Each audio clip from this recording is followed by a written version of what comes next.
Football ലോകത്തെ ഇതിഹാസ താരങ്ങളായ ലയണൽ മെസ്സിയും ലൂയിസ് സുവാരസും ചേർന്ന് ഉറുഗ്വേയിൽ ഒരു പുതിയ ഫുട്ബോൾ ക്ലബ് സ്ഥാപിച്ചു.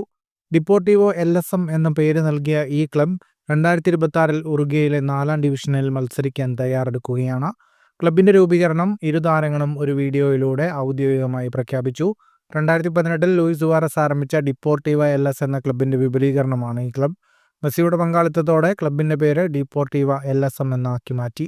LSM എന്നത് സുവാരസിന്റെയും മെസ്സിയുടെയും പേരിന്റെ ആദ്യ അക്ഷരങ്ങളെ സൂചിപ്പിക്കുന്നു. ഉറുഗ്വേയിലെ സിയുഡാഡ് ഡി ലാ കോസ്റ്റയിൽ സ്ഥിതി ചെയ്യുന്ന ഈ ക്ലബ് 2023 സ്ഥാപിതമായ ഒരു സിറ്റി സ്പോർട്സ് കോംപ്ലക്സിന്റെ ഭാഗമാണ്. ഡിപ്പോർട്ടീവോ LSM യുവാക്കളെ കേന്ദ്രീകരിച്ചുള്ള ഒരു ക്ലബ്ബാണ്. ഉറുഗ്വേയിലെ പ്രാദേശിക ഫുട്ബോൾ പ്രതിഭകളെ കണ്ടെത്തി അവർക്ക് മികച്ച പരിശീലനവും അവസരങ്ങളും നൽകുകയാണ് ലക്ഷ്യം. ഉറുഗ്വേയിലെ ദേശീയ ലീഗിൽ മത്സരക്ഷമത വർദ്ധിപ്പിക്കാനും ഫുട്ബോൾ വികസനത്തിന് സംഭാവന നൽകാനും ക്ലബ്ബ് ഉദ്ദേശിക്കുന്നു. 4ാം ഡിവിഷനിൽ നിന്ന് തുടങ്ങി ഭാവിയിൽ ഉറുഗ്വേയിലെ ഉയർന്ന ഡിവിഷനുകളിലേക്ക് ഉയരാനാണ് ക്ലബിന്റെ പദ്ധതി.